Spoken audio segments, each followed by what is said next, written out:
Okay, hey everybody. So today we are going to talk about money. Show me the money. But this is part two. And I apologize. I got a bit carried away in part one. I feel so strongly about this. So it's a bit longer. This video is going to be much, much, much shorter. So let's get right into it. I am going to share my screen so we can guide ourselves through the conversation. And I want to start off by saying thank you. Thank you for tuning in and taking the time to learn a bit more. Again, if we think about why you're doing this, any sort of opportunity, whether it's the blockchain or anything in history, if we think about who gets the lion's share of the rewards, is it the last 20% of people to get into the opportunity, or is it the first 10%? Guess what? You guys are part of the first 1% of the world's population to learn about the blockchain and Bitcoin in the cryptocurrency space. 7 billion people on the planet, less than 1% even know about it. So congratulate yourself for getting ahead of the curve. And again, the only barrier between yourself and generational wealth is the barrier of knowledge. And you guys are breaking through that by taking the time to watch this video. So thanks for doing that. Now, what did we cover last time? Well, I just want to quickly summarize and add a little sprinkle of flavor. We talked about what money is, right? And we started off by talking about money effectively being a medium of exchange. And we started off with a bartering system thousands of years ago, seashells, cattle, you name it. From there, the medium of exchange was backed by precious metals, and gold dominated that space. And it dominated that space because it had 5 unique properties that define money. And that's durability, divisibility, fungibility or recognizability, portability, and scarcity. And we know gold is super scarce. It's fused in a supernova on an elemental level, and it's not easy to replicate. If anything, mankind cannot replicate it. So gold coins started off, right? I believe it somewhere in China many thousands of years ago, the weight in gold or silver became reflective of the value.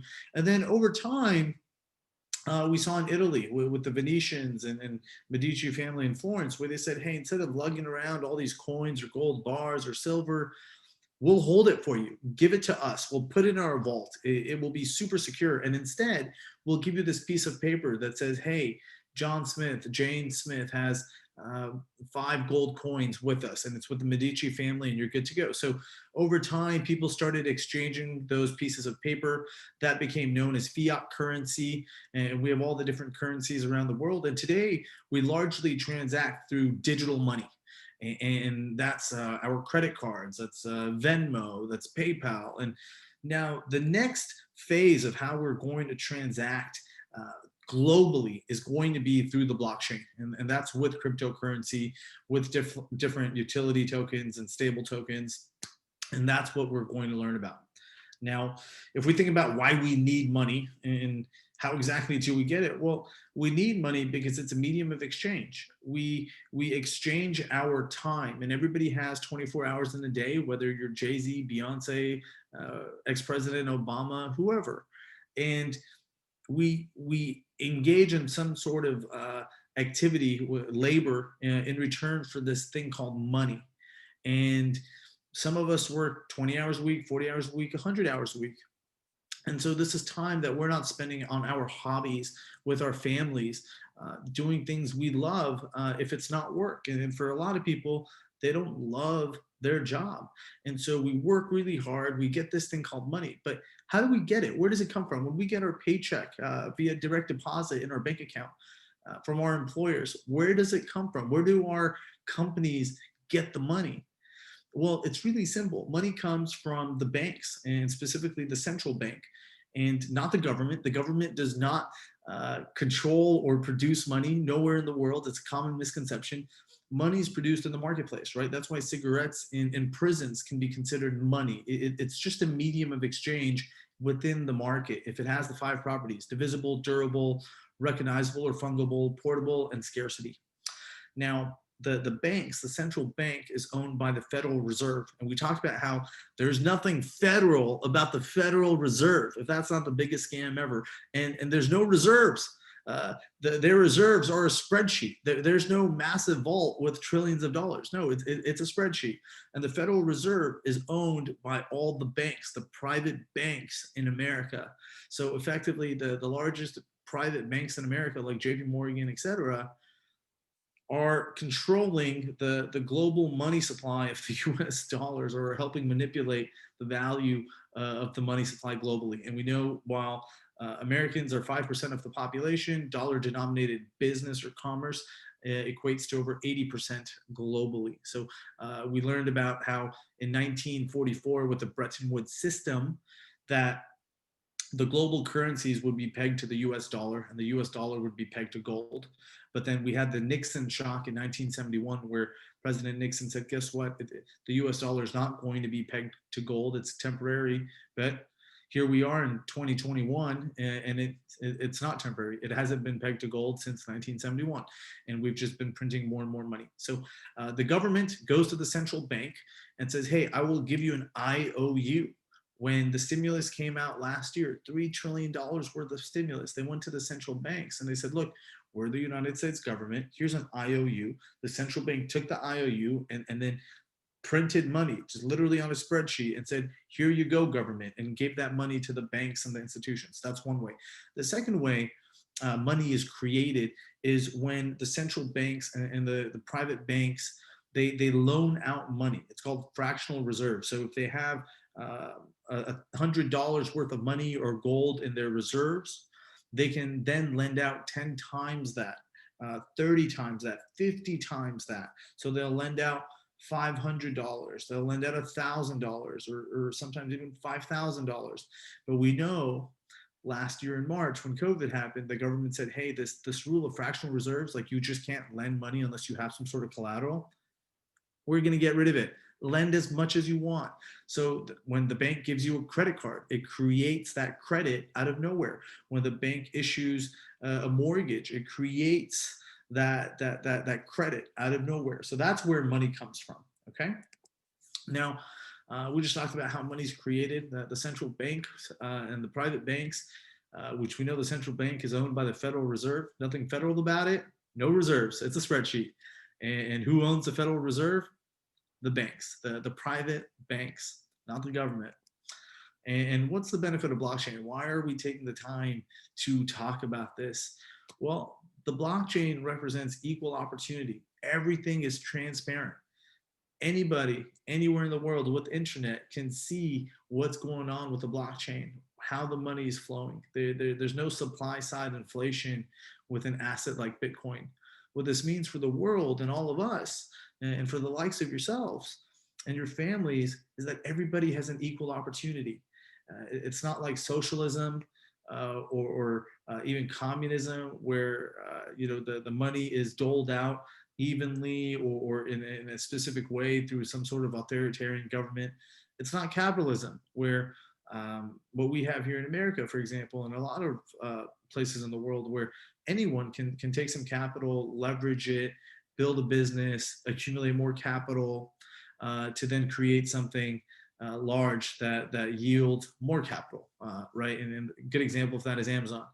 Jeff Bezos worked really hard, started this small little startup called Amazon, built it up over 30 years. Now he's the richest man in the world. He has so much money today where he can afford to give each person on the planet literally $1,000 in cash if he wanted to.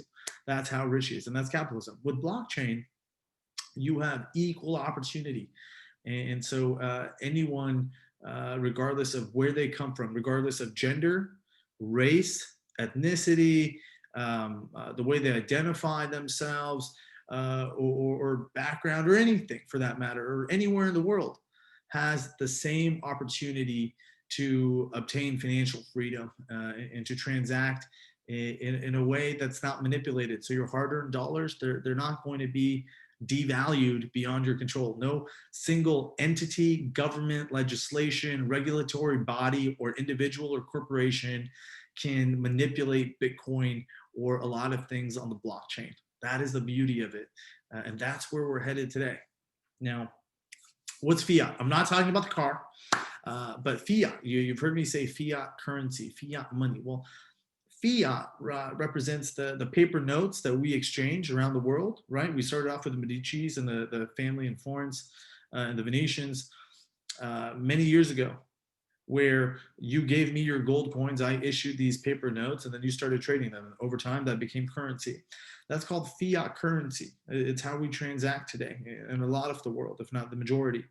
Well, if we think about what that is, here's the result from Google. Fiat literally translates to nothing, like floating value, and nothing behind whatever it is that's floating, right? The definition here says it's derived from the Latin word fiat, which means a determination by authority.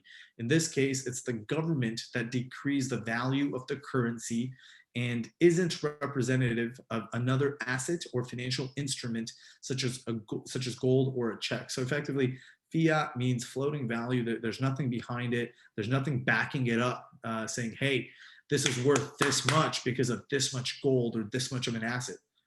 It's fugazi, right? It's fiat.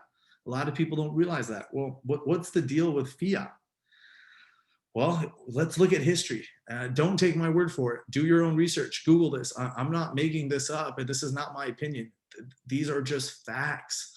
Now, over time, and I got this slide from Celsius Network, Alex Mashinsky, the CEO, was presenting it. All roads lead to decentralization. And that means that if we think about the mode of transaction, the mode of currency, it's only a matter of time until the US dollar is no longer the global reserve currency of the world, right? Where we had the Bretton Woods system, we had the Nixon shock. Now it's only a matter of time until something replaces the US dollar. Back with the Romans, when they controlled the empire for a lot of the world, they determined that global reserve of currency. And then over time, it was Portugal, then Spain, and then France, and even before the US dollar, it was the Great British Pound. And now the US dollar, it's only a matter of time. It's on its last leg. Again, every single fiat currency in the history of our time has been devalued to zero. This is a fact. Every single fiat currency in the history of our time has always gone down to zero. And if you think about the US dollar, it's already been devalued 99%. It's literally standing on its last leg. So we don't know when it will no longer be the global reserve currency of the world. But we know one thing about history, and that it repeats itself. And going back over 2,000 years ago until now, we know that about every 100 years or so, you can look at the slide there, we move to the next global reserve currency or that denomination. And we know it's not going to be the US dollar. We just don't know when. This slide says maybe it happens around 2025, maybe sooner, maybe later. And what are we going to go to next? Well, the answer is Bitcoin. It's going to be the blockchain. And if we think about why, here's another chart showing you how every single fiat currency has been devalued to zero, right? The source here is Bloomberg and Reuters, whether it's the German mark, the yen, the euro, pound sterling. If we think about the value of these different fiat currencies against the value of gold, which does not fluctuate, right? Because it's harder to have supply inflation of gold. It all goes down, and it all goes down to zero. And the US dollar is literally on its last leg. And what happens when the government keeps printing money? Again, the sources here you can find online. Student loans go up. The people requiring food stamps goes up. The federal debt only goes up. Money printing, just printers don't stop printing. That means our health insurance costs are going up, and the folks getting paid for how productive they are is going down. The number of folks in the labor force is going down. And who hurts the most? It's the middle class. It's the bottom 20% of the socioeconomic ladder. And that's sad. The rich don't care, right? We know because of the Cantillon effect that they're happy. When we print more money, their wealth goes up. And there's two ways to make money. We either exchange our labor, our time for money, or if we're rich, we let our money make money. You've all heard the saying, oh, the rich just keep getting richer. That's because they make money while they sleep. Their money's making money. They lend it out, or they're earning interest. They're earning interest income, and that's compounding and compounding. And Albert Einstein said, the power of compounding is the eighth wonder of the world. So the rich get richer is no secret. Their money works for them, and for a lot of other people, we work for our money. And so how do we turn that around, and how do we let our money work for us? Well, the answer here is assets that are not dollar denominated, because we know the value of the dollar is only going down, and it's on its last leg. The solution's there: Bitcoin, the blockchain, assets on the blockchain, gold, silver. There are over, if we think about all the assets in the world, there are about $255 trillion worth of assets. This is real estate, stocks, you name it. If you think about all the debt in the world, 247 trillion, and it's actually a bit more since this stat first came out in January 2019. It came from the Institute of International Finance. We know we've just printed $3 trillion last year. Governments all around the world have also been printing billions and trillions of dollars. Now, Biden just took office. We know he's about to sanction a $2 trillion stimulus, and that's not the last one. Again, economies all around the world, no matter where you live, are going to keep printing money. So the amount of debt we have is only growing in relation to the amount of assets we have, and our assets are not growing as fast as our debt. And when there's a pandemic or a recession or some sort of economic stress, the government prints money because the value of the assets go down, but yet the debt keeps going up. And that's never a good situation for the people holding dollars, because we know the value of the dollar keeps going down. If the government keeps printing dollars and there's more dollars in circulation, are your dollars worth more or less? If you're on the island and you've been saving your seashells and there's a tsunami and everybody has more seashells, then there's another tsunami and another tsunami and another tsunami, and everybody has more seashells than they did last week and the week before. Are your hard-earned and hard-saved seashells worth more or less? They're worth less. And eventually they're going to be worth nothing. When there's so many tsunamis and everybody has millions of seashells, they're going to be worth nothing. And that's the case with the US dollar. So here's another graph for all the folks who are visual out there.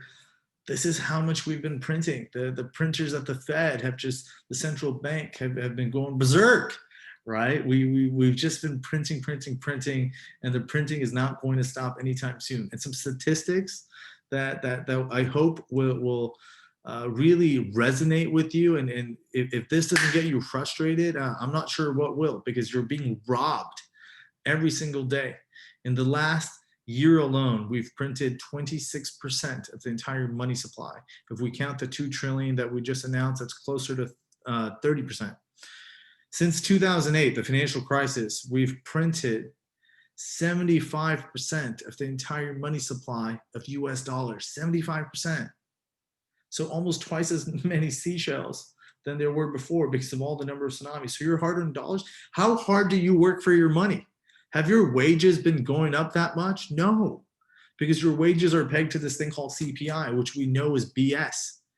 It's manipulated. The manipulation started in 1983 with the US Bureau of Labor Statistics, because they didn't want to keep paying out pensions and inflation was so high.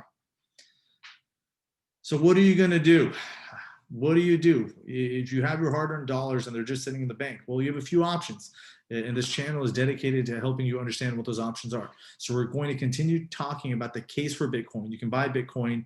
If you're in America, you can buy it through Coinbase, or if you're in Australia, through CoinSpot. I'll stick in my referral links. You'll get $10. I get $10, and anywhere in the world, you can buy Bitcoin on any exchange, right?